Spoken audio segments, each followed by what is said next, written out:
Hey, Algebra 2. Turns out I can't be in class today. So I wanted to still continue on because we have a Unit 3 to get through, okay? So get your worksheet out, Algebra 2 Vertex Form worksheet that we worked on yesterday.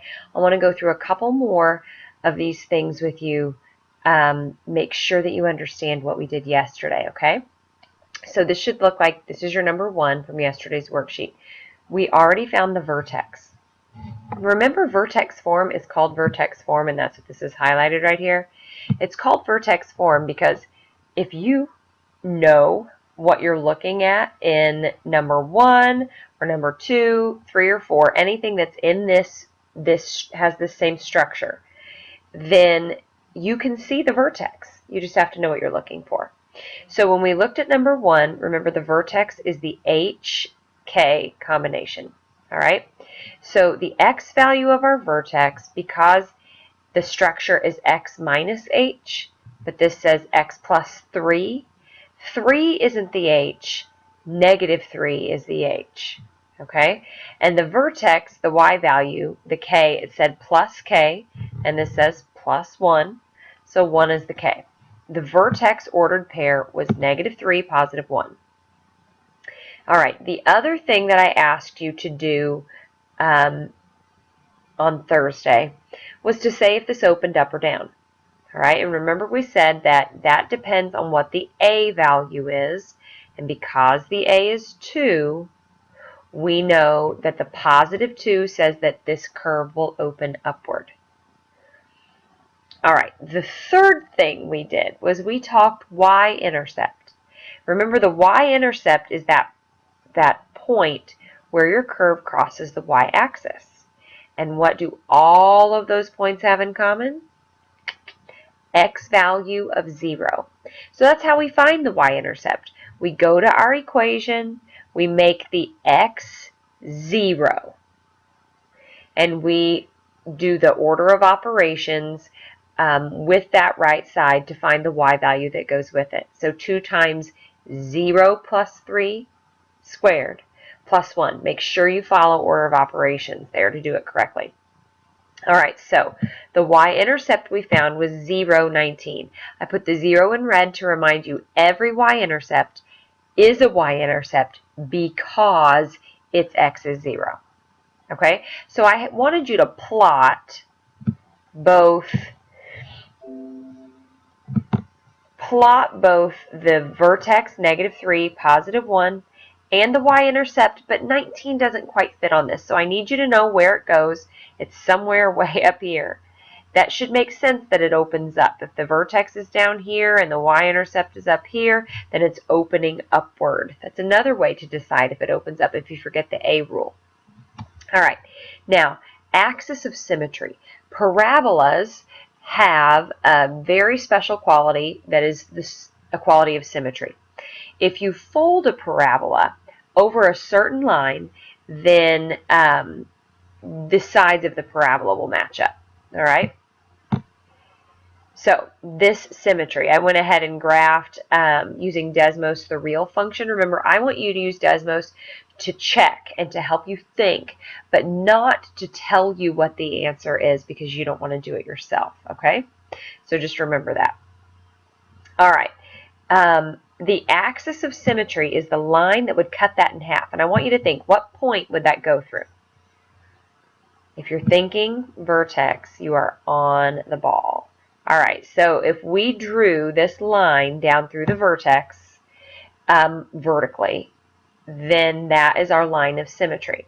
That line of symmetry we call the axis of symmetry, and it's actually, because it's that line that goes straight down through the vertex, the axis of symmetry equation is x equals h. Okay, so in this case, for number 1, the axis of symmetry is x equals negative 3. See how it says, did you remember the x equals? This axis of symmetry is a line, and lines are written with equations. So it's not okay to just say axis of symmetry, negative 3. You have to say x equals negative 3. Okay, Now, the zeros of this function. When you look at this, we have a vertex that is a minimum because it's on the bottom of your cup, and it cups up. The zeros are actually, it's another name for the x-intercepts, and I'll go more into what zeros are on another day, why they're called zeros. But if we look at our graph, what are the zeros? And you should be saying there aren't any, and that would be true. Okay, sorry. Computer's freaking out. Let me get back there. Okay, there are no zeros. So none for this case. If there were x-intercepts, then you would list the x-intercepts here on this line. Okay, I want to go through just a couple more things with you. We've talked about axis of symmetry. We've been dancing around, or I've been dancing around the actual shape. And this positive 2, it affects the cupping if it cups up or down, but it also affects the steepness of the curve. Is it really tall and narrow, or does it open out more like a cereal bowl kind of shape? Okay, it's really not that difficult to figure out what the actual points are that your curve goes through. You just have to follow the same sort of process that you did with your y-intercept. Remember y-intercept, we made x0? Well, for this, we are going to make a table, and I'll show you some alternatives to this, but for right now, I'm not here today. Let's just make a table, okay? And what we want to do with our table is we want to center it around the vertex.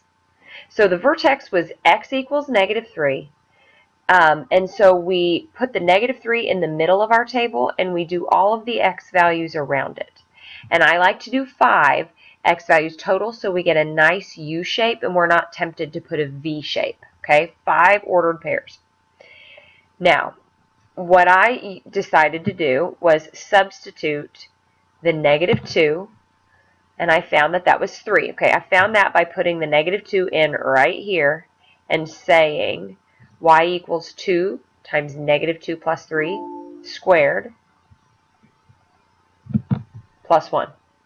All right, -1, 9, came from substituting a -1 in here and getting a y value of 9.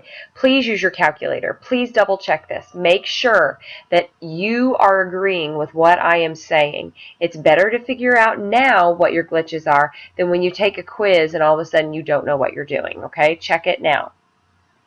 The symmetry that we have allows us to not have to actually substitute 5 ordered pairs, but only substitute a few, and then take advantage of symmetry. See, I plotted the -2, 3, and the -1, 9. And if you step out the same amount on the other side, -4 is also going to have a value of 3.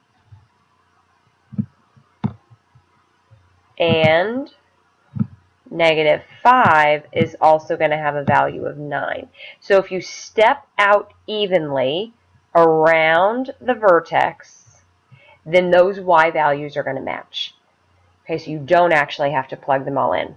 Today you're going to get some more practice with quadratic equations in vertex form, graphing them, and then also being given a graph and creating the equation. My biggest concerns are, can you plot that vertex correctly? Do you know if it cups up or down? Can you find the y-intercept, axis of symmetry, and can you use a table to get now not just a decent graph, but a really good sketch, a really good graph of this parabola? Okay, hope that made sense. Monday, we're going to pick back up on this. Expect a quiz pretty quickly on vertex form, and I'm going to talk to you more about that concept of a zero.